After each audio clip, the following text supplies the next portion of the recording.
Buenos días, aquí estamos de regreso con ustedes después de esta pequeña pausa que hemos hecho. Um,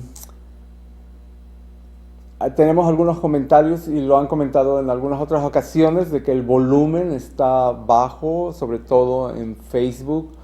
Um, Todavía necesito conseguir un micrófono que pueda tener cerca del teléfono, o sea que esté conectado al teléfono y llegue hasta aquí para que pueda el volumen estar escucharse con más fuerza en el teléfono. En las cámaras sí se escucha el volumen fuerte y estamos subiendo estos videos más adelante. Lo estoy subiendo como con 2 semanas de atraso a YouTube, al canal de YouTube, que mi canal de YouTube es Ágape Gabriel Rodríguez 2020. Repito, el canal de YouTube es Ágape Gabriel Rodríguez 2020 y usted va a poder encontrar todos estos estudios ahí disponibles. Le damos gracias al canal 2ABN que nos da la oportunidad de compartir la palabra con ustedes.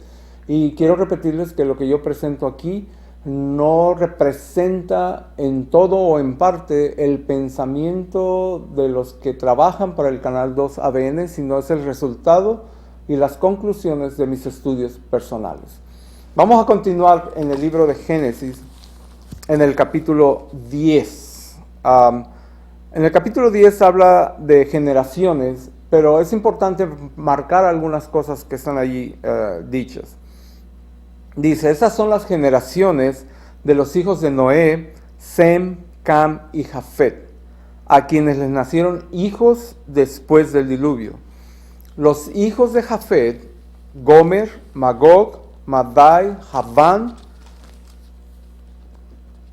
Tubal, Mesec y Tiras. Y los hijos de Gomer, Askenaz, Rifat y Togarma.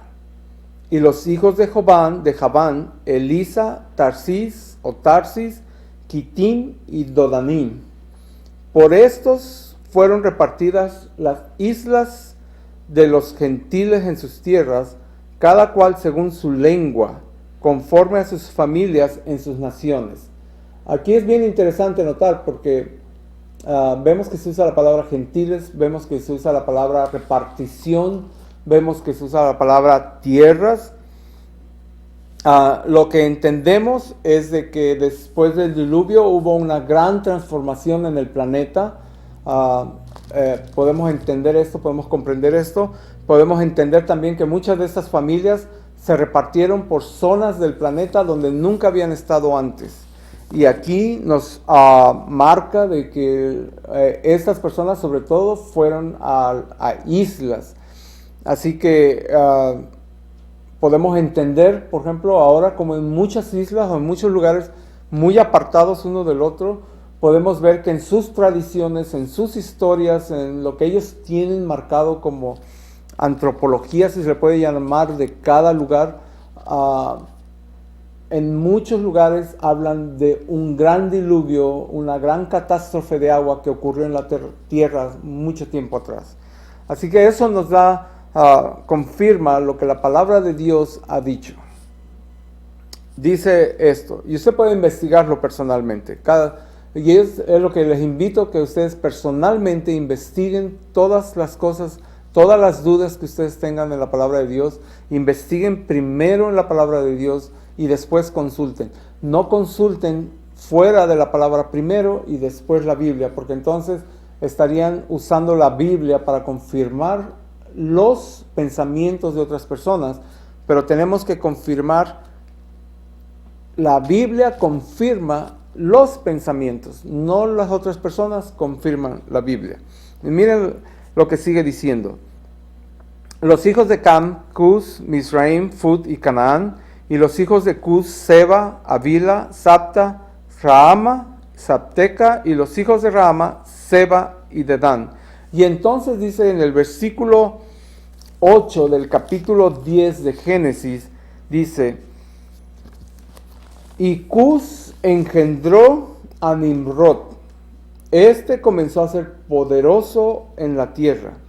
Versículo 9. Este fue vigoroso cazador delante de Jehová, por lo cual se dice, así como Nimrod fue vigoroso cazador delante de Jehová.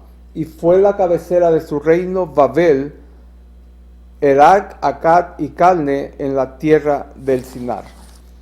Nimrod fue el primer hombre que se marca en la historia, y hay algunos libros de antropología, de historia antigua, que marca de hecho que Nimrod fue el primer líder o el primer hombre que se quiso hacer como líder mundial entre todos los hombres. Fue el primer hombre que dijo, vamos a ponerlo así, yo voy a ser el que va a dirigir a todos y ustedes me tienen que seguir a mí. Y sabemos que esa ideología no viene de Dios, así que fue un hombre que se rebeló con sus pensamientos y con sus acciones en contra de lo que Dios había establecido. Cualquier hombre que se pone a sí mismo en primer lugar y no a Dios, es un hombre que está yendo contra la voluntad divina.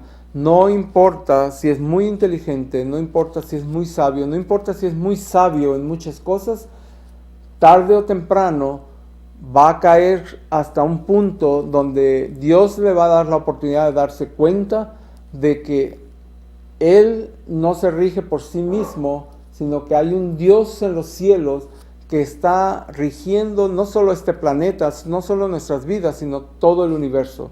Y que nosotros tenemos la opción de decidir si someternos a su voluntad o rebelarnos contra su voluntad. Nimrod se rebeló contra la voluntad de Dios. Dice más adelante aquí, dice que la tierra, en el capítulo 10, versículo 11, dice, de esta tierra salió Asur y edificó a Nínive. Nínive, otra ciudad muy importante en el Antiguo Testamento, que tenemos que tener en cuenta de estudiarla. Nínive, y la ciudad de Rehobot a Cala, y Resén entre Nínive y Cala, la cual es ciudad grande. Y vemos que esas ciudades, que fueron ciudades llenas de maldad, llenas de rebelión contra Dios, nacieron de todos sobre todo de Nimrod, de sus generaciones, de sus familias que estaban alrededor de ellos. Misraim engendró a Ludim, a Nananim, a Lehabim, a Nattuhim, a Patrusim, a Cashuhim, de donde salieron los filisteos, otra nación que se rebeló contra Dios, y a Caftorim. Y Canaán engendró a Sidón, su primogénito, a Het, el Jebuseo, al Amorreo, al Jerjeseo, al Eveo, al Araseo, al Cineo, al Arbadeo, al Samareo y al Amateo. Y después se dispersaron las familias de los cananeos. Otras familias, otras generaciones de hombres y mujeres que se rebelaron contra Dios. Y vemos que más adelante son con los que tiene que pelear el pueblo de Israel. Y fue el término de los cananeos desde Sidón, viniendo a Gerar hasta Gaza, hasta entrar en Sodoma y Gomorra, Adma y Seboín hasta Laza. Sodoma y Gomorra, otros dos nombres de ciudades que estas fueron destruidas por Dios por la maldad que había en ellas. Estos son los hijos de Cam, por sus familias, por sus lenguas, en sus tierras, en sus naciones. También les nacieron hijos a Sem, padre de todos los hijos de Eber y hermano mayor de Jafet. Y los hijos de Sem, Elam, Asur, Arfaxad, Lud y Aram. Y los hijos de Aram, Uz, Ul, Geter y Mas. Y Arfaxad engendró a Sala, y Sala engendró a Eber. Y a Eber nacieron dos hijos. El nombre de uno fue Peleg, porque en sus días fue repartida la tierra, y el nombre de su hermano Joctán.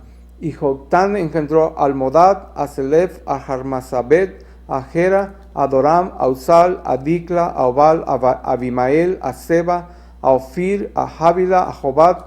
Todos estos fueron hijos de Joctán. Y fue su habitación desde Mesa, viniendo de Sefar, región montañosa del oriente. Estos fueron los hijos de Sem, por sus familias, por sus lenguas, en sus tierras, en sus naciones. Estas son las familias de los hijos de Noé, por sus descendencias en sus naciones, y por estos fueron divididas las naciones en la tierra después del diluvio. En el capítulo 10 de Génesis lo que vemos es que se empiezan a fructificar, se empiezan a multiplicar, pero también empiezan a decidir otra vez igual que antes del diluvio, empiezan a separarse los hombres entre aquellos que adoran a Dios y aquellos que adoran al ser humano, que se adoran a sí mismos, que dicen que todo nace de dentro de ellos, que la fuerza está en ellos, pero no que reciben todo de Dios. Así que con ese antecedente vamos a pasar al capítulo 11 de Génesis. En el capítulo 11 de Génesis empieza así. Tenía entonces toda la tierra un solo lenguaje, o sea, todos hablaban igual, todos entendían. No había francés, inglés, español, sino todos tenían un lenguaje igual y unas mismas palabras. Y aconteció que cuando partieron de Oriente, no todos partieron de Oriente, hubo un grupo de personas bastante numerosa, partió de Oriente, llegó a la llanura en la tierra de Sinar. ¿Y quién había puesto sus ciudades en la tierra de Sinar? Las había puesto Nimrod. ¿Se acuerdan que lo mencionamos en el capítulo anterior? Nimrod había construido en esas áreas y se asentaron allí. Así que llegaron todas esas personas. Obviamente lo que entendemos es que Nimrod ya era el líder de esas personas, porque más adelante dice que se dijeron unos a otros, vamos, hagamos ladrillo, cozámoslo con fuego, o sea, hay que cocer el ladrillo para que sea más durable. Y les fue el ladrillo en lugar de piedra y el betún en lugar de mezcla. El betún era algo así como un derivado del petróleo. Y dijeron, o un derivado de un árbol. No tengo muy específico si era del petróleo o de un árbol, pero lo más probable es que por ese tiempo muchos árboles habían sido destruidos y podían sacar esas resinas de los árboles. Es algo que voy a investigar y se los voy a compartir la próxima vez. Y dijeron, vamos, edifiquémonos una ciudad y luego una torre, o sea, una torre y una ciudad cuya cúspide, o sea, cuya parte más alta llegue al cielo y vamos a hacernos un nombre por si fuésemos esparcidos sobre la faz de la tierra. Y miren qué interesante. Una ciudad siempre representa las leyes humanas, las leyes legislativas, pero la torre en esos tiempos y según otros libros de historia determina un lugar de adoración, un lugar de culto. Así que lo que vemos que estos hombres decidieron hacer es construir una ciudad donde tuvieran sus leyes legislativas, pero también construir un sistema de adoración donde todos los hombres y mujeres, niños de esta ciudad adoraran a lo que ellos habían decidido que tenían que adorar. En algún libro, hay un libro que se llama Las dos Babilonias. No recuerdo el autor, a lo mejor alguno de ustedes lo ha leído, algunos de ustedes se recuerda al autor, pero el título es Las dos Babilonias. Y en ese libro marca claramente que el culto que ellos llegaron a tener era el culto al sol. Estaban adorando al sol. Y tiene muchos detalles sobre esa adoración. Ese culto al sol no se ha acabado. Ese culto al sol, de hecho, en el libro de Ezequiel, capítulos 8 y 9, podemos ver que los cristianos, la iglesia de Dios de los últimos días, iba a tomar la decisión de darle la espalda a Dios y adorar al sol. Así que el culto al sol, el culto a lo creado en vez de al creador, va a llegar hasta el mismo final de los tiempos. Y es bien importante que usted investigue sobre ese asunto. Así que decidieron crear una ciudad, construir una ciudad y una torre. Pero dice en el versículo 5 que descendió Jehová para ver la ciudad y la torre que edificaban los hijos de los hombres. Y dijo Jehová, he aquí el pueblo es uno, y todos estos tienen un solo lenguaje. Ya han comenzado a obrar y nada les retraerá ahora de lo que han pensado hacer. Amigo, amiga que me escuchas, yo ya me di cuenta, pero quizá cuando hace muchos años atrás yo no me había dado cuenta. Y yo hacía cosas en mi vida que pensaba que Dios no se daba cuenta. Pero mi hermano, mi amigo, amiga, mi hermana, la palabra de Dios muestra claramente que Dios conoce los más íntimos pensamientos del hombre, de la mujer, y sabe en qué momento, aunque Él bajara personalmente y hablara con ellos, iban a decidir continuar haciendo lo que estaban haciendo. No importaba, porque dice, nada los va a hacer, dice, les retraerá. Dice, nada los va a hacer regresar de las decisiones que han tomado, de los que han empezado a hacer.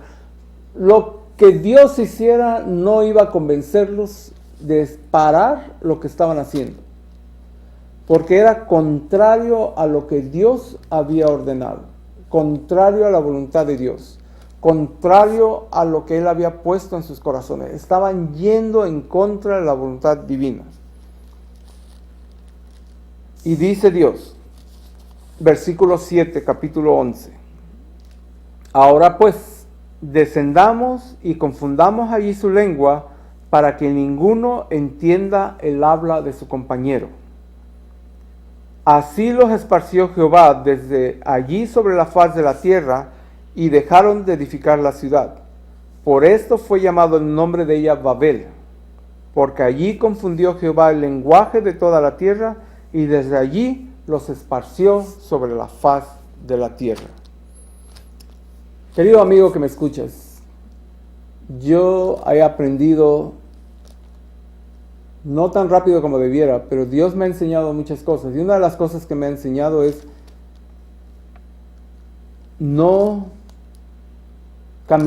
caminar humildemente delante de Él. No ensalzarme a mí mismo, no glorificarme a mí mismo, no decir que yo sé esto, que yo he hecho esas cosas, que yo porque trabajé muy duro en mi niñez ahora soy tan inteligente, o todo ese tipo de cosas. Todo lo que tengo, todo lo que soy, ya sea mucho o poco, es gracias solo a la misericordia divina, solo porque Dios es un Dios paciente y misericordioso, porque Dios es un Dios amoroso. Solo por eso. No es porque tú seas grande, no es porque yo sea grande.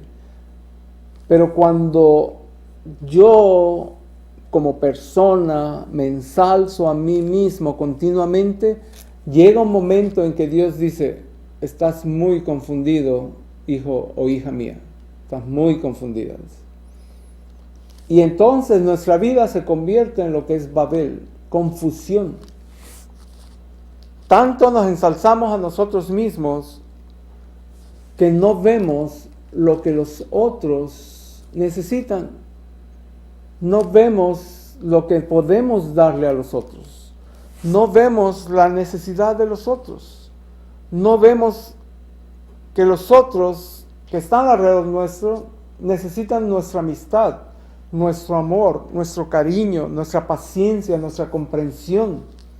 Somos tan sabios en nosotros mismos que nos atrevemos a amenazar a las otras personas, que nos atrevemos a ensalzarnos sobre las otras personas, que nos atrevemos a tratar a las otras personas siempre como si fueran más ignorantes que nosotros. Pero Dios siempre está viendo. Dios ve nuestra actitud. Dios a mí me tuvo que humillar. Tuvo que permitir que yo cayera hasta abajo para que yo entendiera la lección de que solo a Él debo todo. Que mi fuerza está en Él, que mi bienestar está en Él, que la sabiduría está en Él, que el amor está en Él.